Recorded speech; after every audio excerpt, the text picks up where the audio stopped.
El cartón político es hijo de la sátira, así como la historieta es hija del cartón, aunque no necesariamente político. Esta es la primera parte de la emisión donde te vamos a contar el camino de la historieta y la caricatura política. Acompáñanos.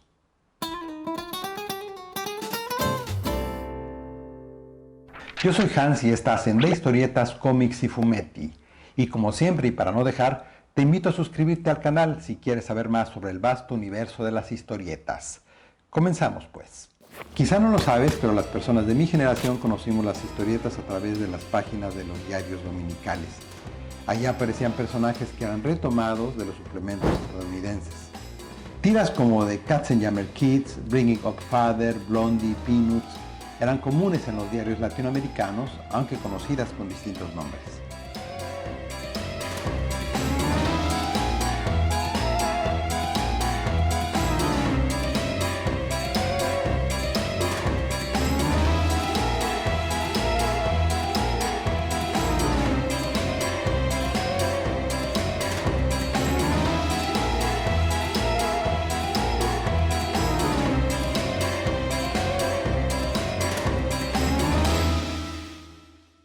Junto a las historietas de los diarios convivía otro tipo de dibujos que han sobrevivido a los suplementos dominicales. Me refiero a la caricatura política.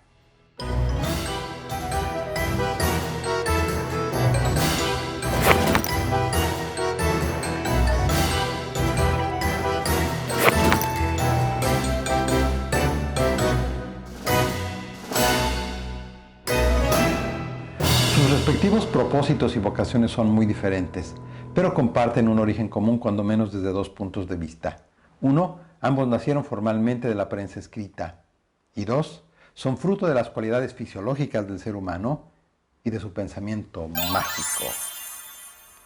Frente a lo que hoy conocemos como caricatura política, la historieta representa un salto cualitativo enorme, una evolución conceptual y artística que también marcó una razón de ser. Sin embargo, podemos rastrear un entrecruzamiento entre estas dos expresiones en algún lugar de la historia. Y más aún podemos identificar la evolución del pensamiento mágico que nos llevó de esto a esto y con un empujón también a esto. Aquí te voy a presentar mis pesquisas que cuando menos espero te parezcan sugerentes. Empezamos.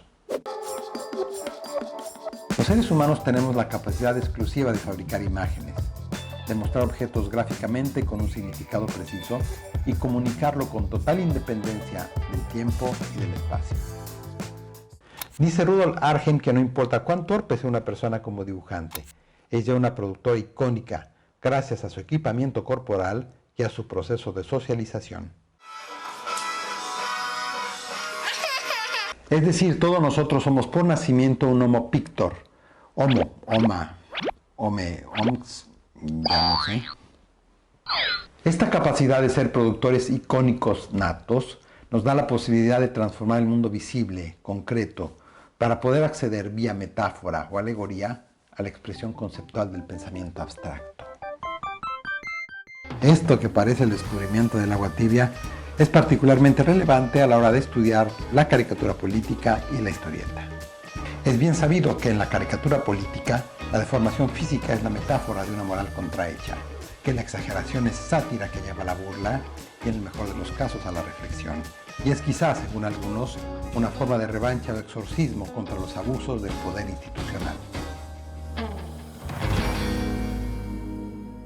Aquellos dibujantes que han renunciado a la crítica al poder institucionalizado, o peor aún, lo alaban o denuestran a los adversarios, están más cerca de la propaganda que de la caricatura política.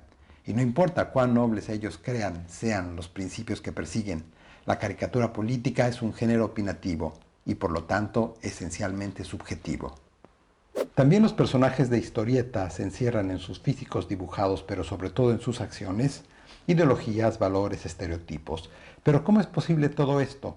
¿Cómo es posible que todo esto lo provoque un cóctel de tintas y palabras, delicadas hojas que pierde un aguacero o aniquila cualquier ventarrón? Vayamos por partes. En 1890, el antropólogo escocés James George Frazer escribió La rama dorada. En su libro trata de desentrañar algunos de los mecanismos que rigen las religiones y el pensamiento mágico. Dos de sus postulados básicos al estudiar estos sistemas son que, uno, lo semejante produce lo semejante, y dos, que las cosas que alguna vez estuvieron juntas siguen teniendo relación entre sí, una vez separadas. Y esto, amigos, no solamente es la base del pensamiento mágico y religioso, sino además de las expresiones artísticas de todos los tiempos. Estos dos postulados tienen implicaciones religiosas y filosóficas tremendas, y si queremos hasta cuánticas. Pero hoy vamos a hablar de la esencia mágica de la imagen, particularmente de la que porta la caricatura política, de aquella que podemos deducir de los pensamientos de Fraser. De las pinturas rupestres de Altamira hasta de Yellow Kid, desde el muñeco vudú que pinchamos con agujas hasta las modernas caricaturas políticas, todas son manifestaciones de la cualidad mágica de la imagen.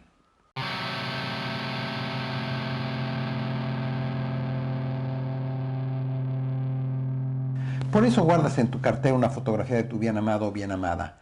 Por eso muchas veces vale más una buena caricatura que 1000 palabras.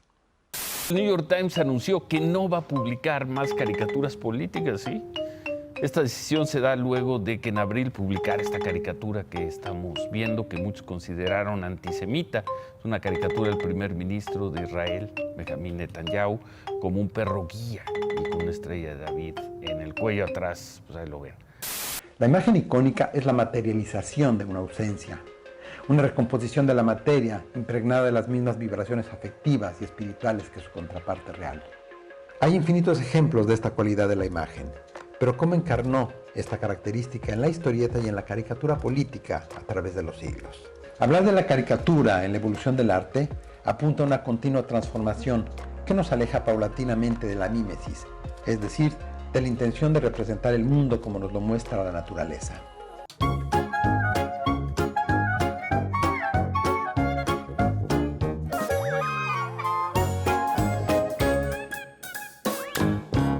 Este tema, que ya en el estudio del arte se vuelve filosóficamente complicado, nos puede dar alguna luz cuando le seguimos la pista al nacimiento de la caricatura política. Para autores como Wilhelm Wöhring, historiador y teórico del arte alemán, autor del libro que en español se conoció como Abstracción y Naturaleza, el camino del abstracto geométrico al orgánico naturalista es el camino de las artes en pos de una proyección sentimental, en pos de lo que él llama una voluntad artística absoluta. Según él, un estado espiritual confuso y medroso no puede redimir los objetos a través del orgánico. El ser humano, frente a la diversidad climática y fenoménica, aprendió a controlar su entorno a través de lo geométrico. Y es entonces que, haciendo gala de sus convicciones eurocéntricas, empieza a analizar las obras egipcias e hindúes. Para Wöhring, estas son producto de la desazón, del miedo del choque violento del ser humano contra la naturaleza. La necesidad de control, de sentirse trascendentes y de elevarse a un lugar seguro, de origen en Asia, por ejemplo, una serie de mitologías plagadas de seres zoomorfos o polimorfos.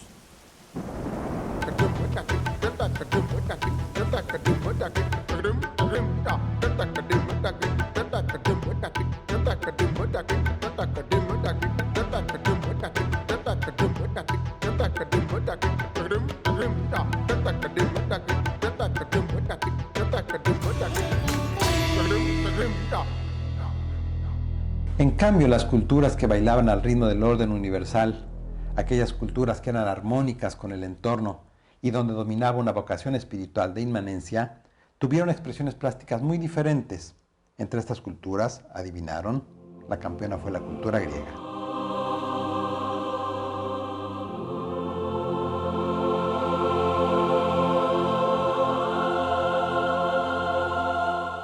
Para Ernest Gombrich, los griegos habían superado ya la desazón de verse vulnerables frente a la arbitrariedad de los fenómenos naturales.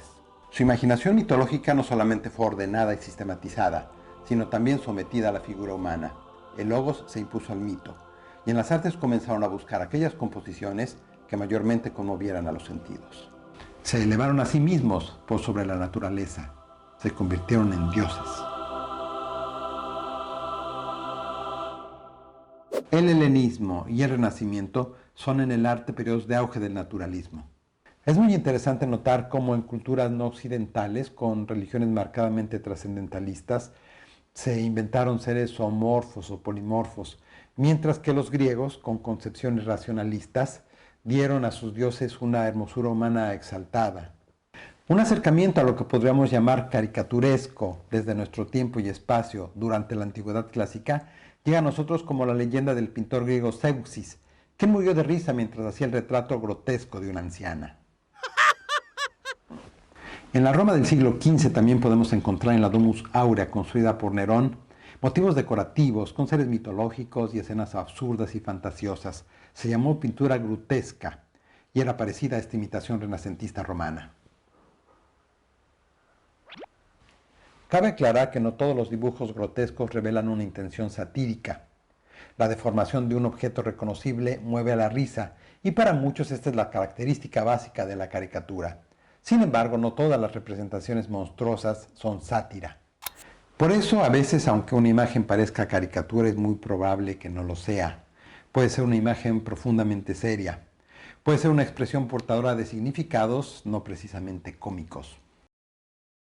Nuestro rastreo de las caricaturas nos lleva ahora a un periodo riquísimo en expresiones satíricas, a un tiempo donde lo mitológico empieza a dar el salto a lo político. Lo mágico empieza a ser mundano y a adoptar las particularidades de los personajes públicos.